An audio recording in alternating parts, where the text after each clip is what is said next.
함께 말씀을 나눌 때 참된 믿음의 시작이라는 제목으로 함께 말씀 나누고자 합니다. 참된 믿음의 시작입니다. 여러분은 믿음에 대해서 참 교회에서 많이 듣게 되는데요. 믿음이라는 단어를 생각했을 때 어떤 것들이 떠오르십니까? 한 가지 질문을 드리겠습니다. 여러분은 맹신도 믿음이라고 생각하십니까? 맹신이 무엇인지 좀 알아야 이 질문에 대답을 할 수 있을 것 같은데요. 맹신은 옳고 그름을 가리지 않고 덮어놓고서 믿는 것을 맹신이라고 말합니다. 이게 맞는지 틀린지 따로 판단하지 않고 이성적으로 생각하지 않고 그냥 믿는 것, 그것을 맹신이라고 하는데, 그것도 맹신도 믿음이라고 할 수 있을까요? 이 기독교 신앙에서 말입니다. 맹신하는 것도 믿음일까?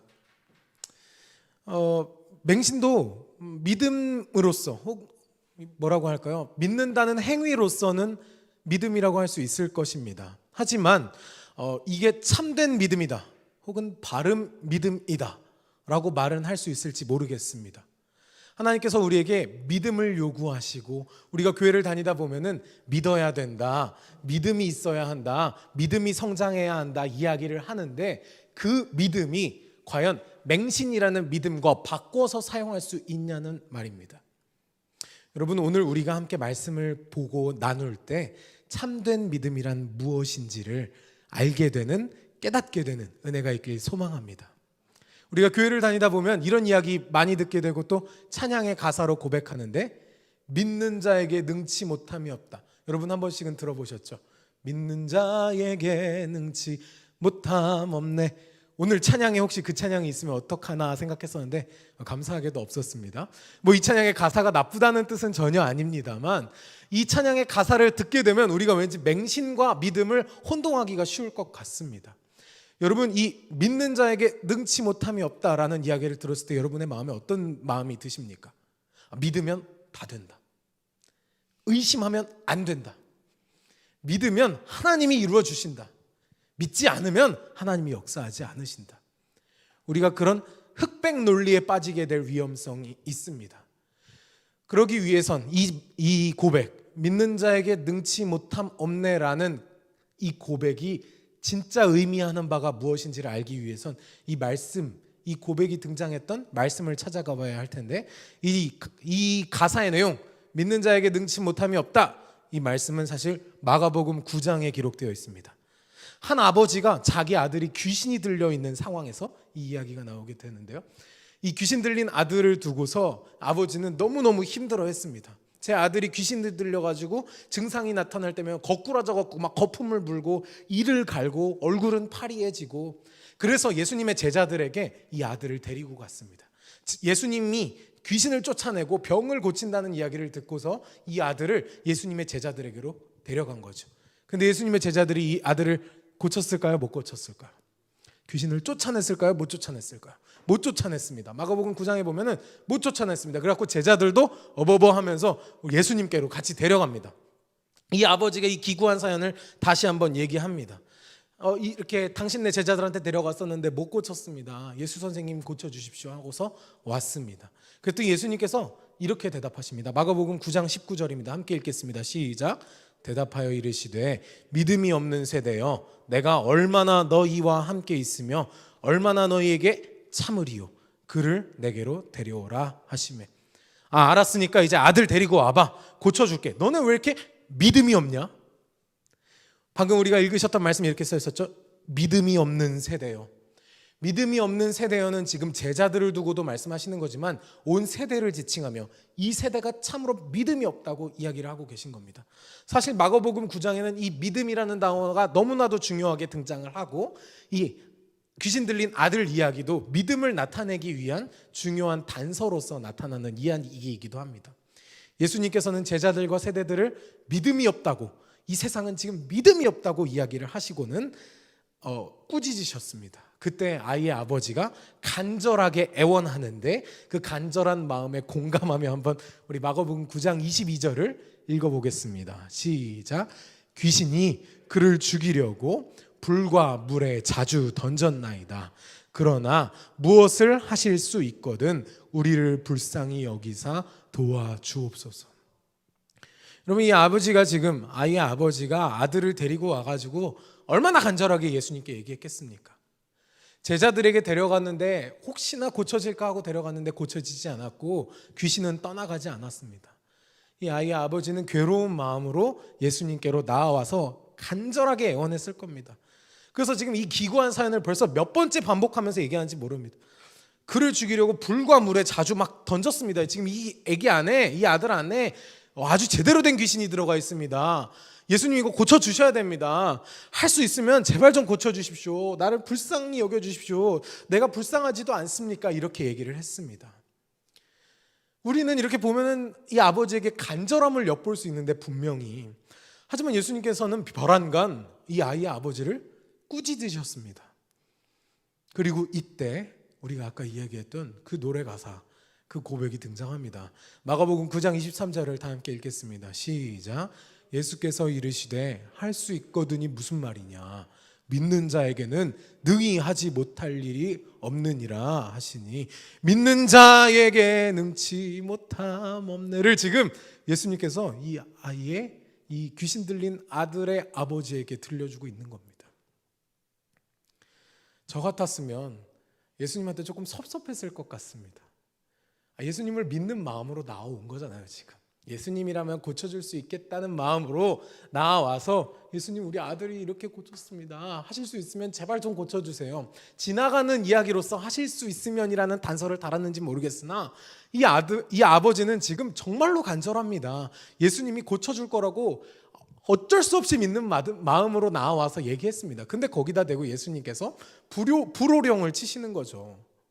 그러면 저 같으면 이렇게 했을지도 모르겠어요. 아유, 예수님 못하겠으면 못하겠다 하세요 라고 얘기를 했을지도 모르겠고, 아니면 아니 제자들이 못했길래 예수님도 조금 힘들어 하실 줄 알았죠, 이런 식으로 변명이라도 했을 수도 있을 것 같은데, 이 아버지는 별안간 납작 엎드립니다.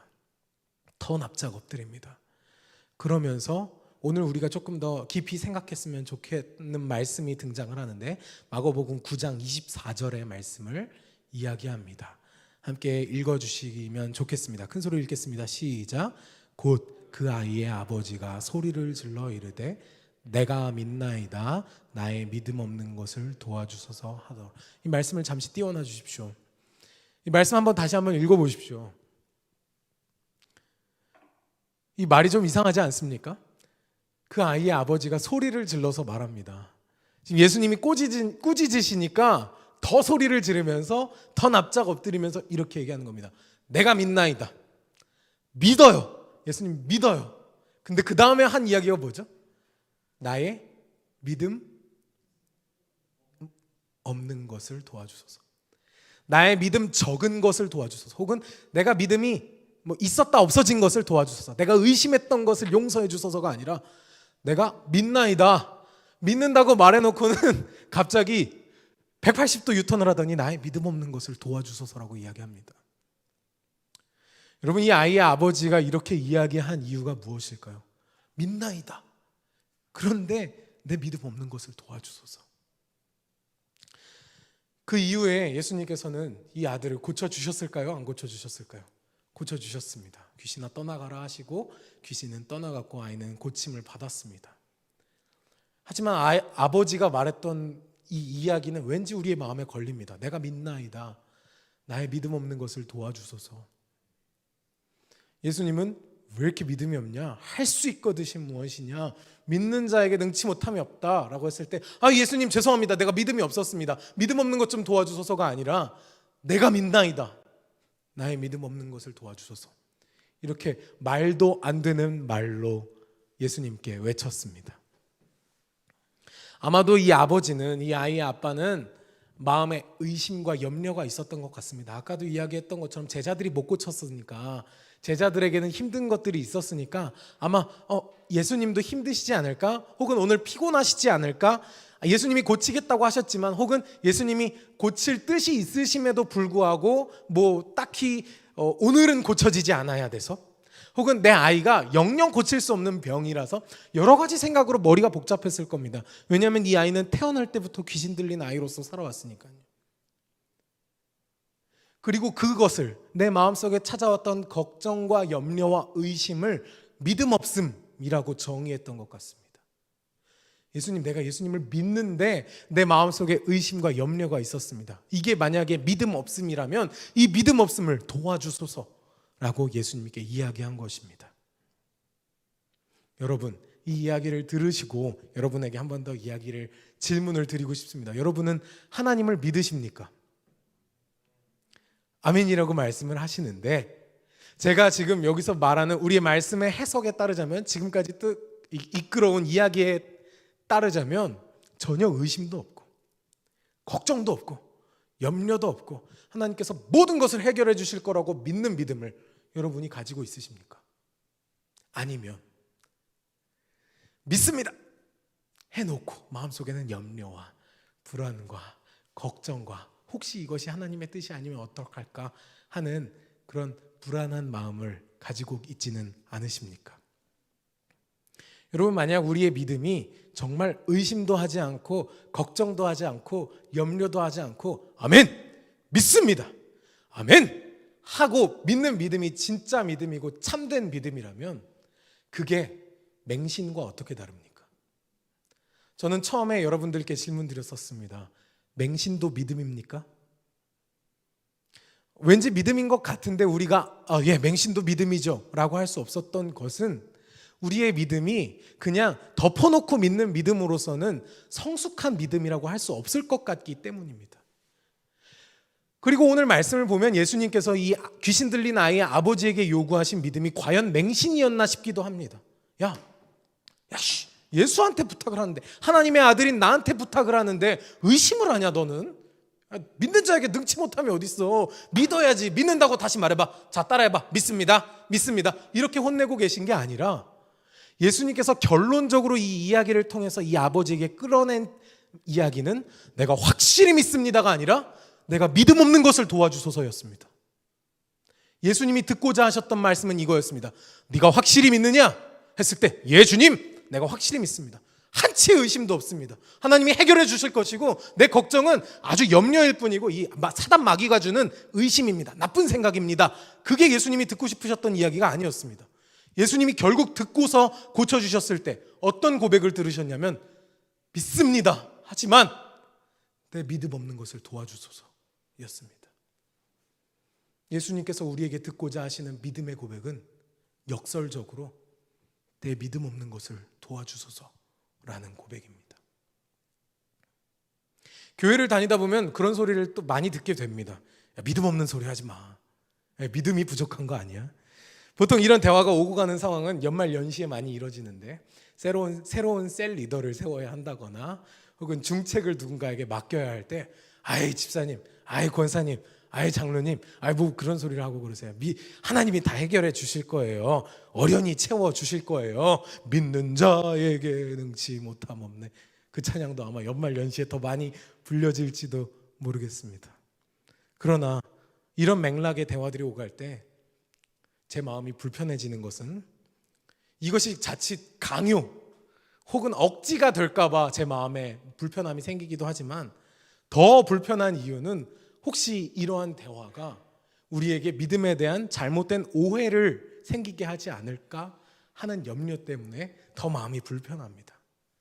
상황의 옳고 그름을 판단하지 않고 그냥 덮어놓고 믿는 것이, 맹신하는 것이 예수님이 원하시는, 하나님께서 원하시는 믿음일까요?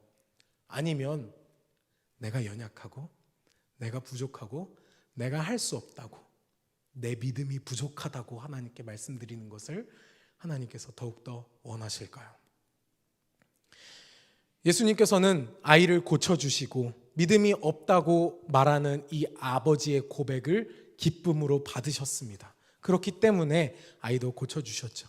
이 장면을 제임스 에드워즈라는 주석가가 이렇게 주석했습니다. 이 말씀을 해석하면서 참된 믿음에 대해서 얘기하는데 우리 한번 이 이야기를 한번 읽어보겠습니다. 시작. 참된 믿음은 자신의 믿음이 얼마나 작고 불충분한지를 의식하는 것이다. 이 고백의 깊이가 너무 깊어서 그런데 한 번 더 천천히 우리 마음에 새기며 읽어보겠습니다. 시작. 참된 믿음은 자신의 믿음이 얼마나 작고 불충분한지를 의식한 것이다. 여러분, 우리는 자주 이런 이야기를 합니다. 제가 믿음이 약해서요. 우리 아들이 믿음이 연약해서요.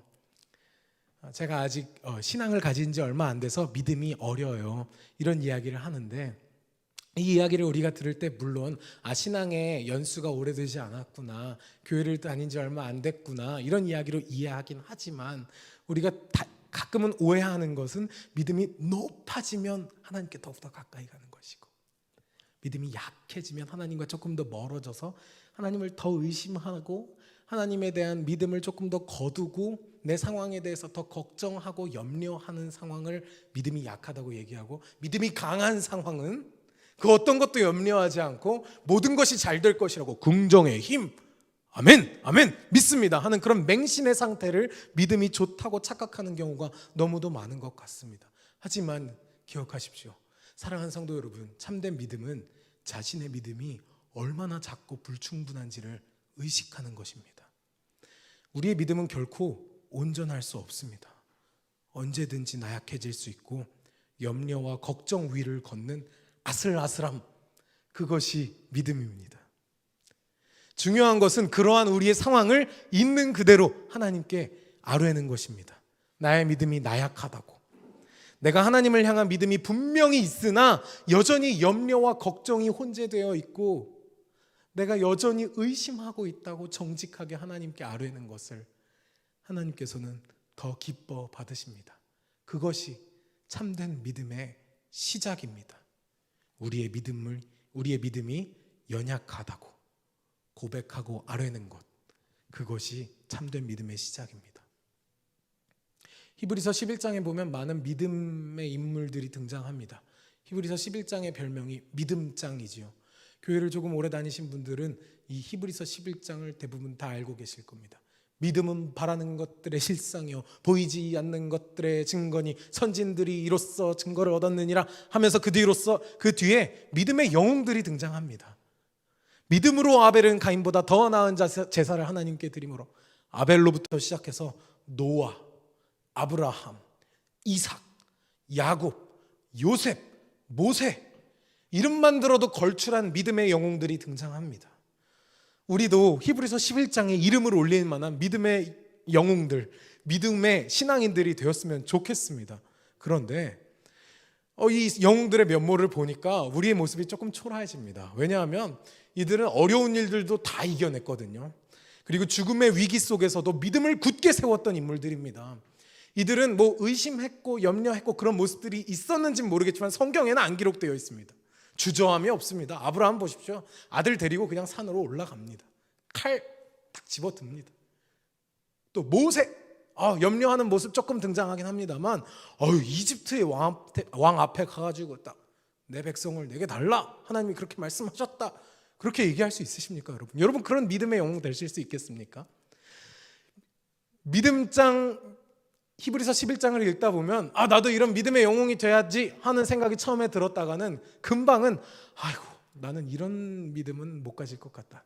이 사람들은 영웅이니까 이렇게 기록되지 나는 그냥 믿음의 평범한 사람 정도 되면 좋겠다라는 생각에 빠질 수도 있을 것 같습니다. 그런데 이 인물들 가운데, 믿음의 영웅들 가운데 한 사람 저는 주목하게 되는데, 다른 사람들은 다 업적이 있거든요. 믿음장에 보면 아벨은 가인보다 나은 제사를 드렸고, 아브라함은 아들을 하나님께 바쳤고, 요셉은 어떻게 했고, 모세는 어떻게 했고, 다 어떻게 했는지 써 있는데, 유독 그런 아주 엄청난 행적 혹은 역사가 기록되지 않은 한 인물이 있으니 그 인물은 바로 에녹입니다. 히브리서 11장 5절에 등장하는 믿음의 영웅 에녹은 그냥 딱히 성과가 없습니다. 어디 스펙이라고 할 게 없습니다. 히브리서 11장 5절을 함께 읽겠습니다. 시작. 믿음으로 에녹은 죽음을 보지 않고 옮겨졌으니 하나님이 그를 옮기심으로 다시 보이지 아니하였느니라. 그는 옮겨지기 전에 하나님을 기쁘시게 하는 자라 하는 증거를 받았느니라. 이게 답니다. 히브리서 11장 5절에 에녹은 어떤 일을 했다라는 기록은 따로 없고 그저 이렇게 단촐하게 기록되어 있습니다. 에녹은 하나님을 기쁘시게 하는 자였다. 하나님을 얼마나 기쁘게 했길래 기쁘게 했다는 것만으로 믿음의 사람으로 기록이 될 수 있었을까요? 창세기 5장 24절에는 에녹이 하나님을 어떤 방법으로 기쁘게 해드렸는지 기록되어 있습니다. 한번 읽어보겠습니다. 시작. 에녹은 하나님과 동행하더니 하나님이 그를 데려가심으로 세상에 있지 아니하였더라. 에녹이 어떻게 했다고요? 하나님과 동행했다. 자, 다시 정리하겠습니다. 에녹이 믿음의 인물로 평가받은 이유는 그가 하나님을 기쁘시게 한 자였기 때문이라고 히브리서 11장에 기록되어 있었습니다. 그리고 그가 하나님을 기쁘시게 하는 자라고 증거를 받은 것은 창세기 5장 24절에 기록되어 있었는데 하나님과 뭐 했기 때문이라고요? 동행했기 때문이라고 기록되어 있습니다. 창세기 5장 24절을 띄워주십시오. 네, 하나님과 동행함으로 하나님을 기쁘게 했다고 이야기하고 합니다. 히브리서 11장 5절에 이어지는 히브리서 저자의 이야기를 들어보겠습니다. 오늘 말씀의 결론이기도 합니다. 히브리서 11장 6절을 다 함께 읽겠습니다. 시작. 믿음이 없이는 하나님을 기쁘시게 하지 못하나니 하나님께 나아가는 자는 반드시 그가 계신 것과 또한 그가 자기를 찾는 자들에게 상 주시는 이심을 믿어야 할지니라. 아멘. 할렐루야. 믿음이 없이는 하나님을 기쁘시게 하지 못합니다. 다시 말해서 하나님을 기쁘시게 하는 것은 믿음입니다. 에녹이 하나님을 어떻게 기쁘시게 했다고요? 동행함으로. 따라서 우리는 오늘 말씀을 이렇게 정리할 수 있을 것입니다. 믿음은 동행하는 것입니다. 누구와 동행하는 것입니까? 하나님과 동행하는 것입니다. 사랑하는 성도 여러분, 에녹이 하나님을 기쁘시게 한 방법은 하나님과 동행한 것이었고 하나님께서는 이 하나님과 동행하는 모습을 믿음으로 보셨습니다. 하나님과 동행하는 이 순간 자체를 믿음으로 보신 것입니다. 에녹의 삶이 어땠는지는 창세기에 정확히 막 세세하게 아브라함의 삶처럼 야곱의 삶처럼 아주 섬세하게 기록되어 있지는 않습니다. 다만 우리가 알 수 있는 것은 그가 평생 동안에 하나님과 동행했다는 것입니다. 에녹이 65세에 하나님을 만났는데요. 그리고 365세에 죽지 않고 하나님의 부르심을 받아서 하늘로 올라갔습니다. 죽음을 보지 않았습니다. 왜요? 하나님을 기쁘시게 했기 때문에. 어떻게 기쁘시게 했는데요? 동행했대요. 그리고 그 동행한 행동 자체를, 하나님과 동행한 삶 자체를 하나님께서는 믿음으로 보셨습니다. 사랑하는 여러분, 하나님 앞에 우리가 드려야 하는 참된 믿음이 여기에 나타납니다. 하나님 앞에 우리가 보여야 하는 참된 믿음은 하나님과 동행하는 것입니다.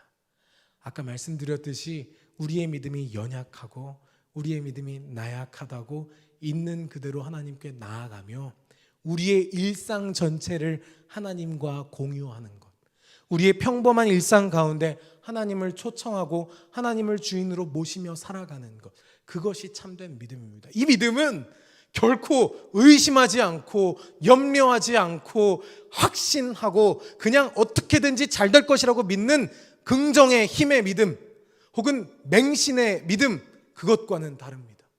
하나님께서 우리에게 보고자 하는 것은 그 귀신 들린 아이의 아버지가 했던 것처럼 나의 믿음 없는 것을 보소서라고 믿음 없음마저도 정직하게 고백하는 그러한 모습을, 그러한 평생에 있는 그런 어려움까지도 하나님께 있는 그대로 아뢰는 동행하는 모습을 하나님께서는 보시길 원하십니다. 우리는 때로 두려워합니다. 염려합니다. 걱정합니다. 심지어 의심합니다. 그때 우리의 믿음이 연약해지는 것 같고 믿음이 없어지는 것 같다고 느낄 때가 있습니다. 내가 하나님과 멀어지나? 아닙니다. 그때야말로 하나님께 정직하게 아뢰며 나아갈 때입니다. 하나님, 내가 하나님을 믿습니다. 하지만 나의 믿음 없는 것을 도와주소서. 믿음이 없는 것 같은 그 순간에 나와 여전히 함께 하시는 하나님을 바라보는 것, 어려움과 두려움 속에서도 하나님을 끝까지 의지하고 신뢰하는 것, 그것이 참된 믿음인 줄로 믿으시기 바랍니다. 오늘 우리가 그 믿음의 고백을 올려드리기 원합니다. 우리 안에 믿음 없음을 고백하고 있는 모습 그대로 주님께 나아가셨으면 좋겠습니다. 평범하고 사소한 우리의 일상 가운데 하나님을 초대하고 초청하고 주님과 함께 일생을 동행하는 참된 믿음을 가지시는 저와 여러분이 되시길 주님의 이름으로 축복합니다.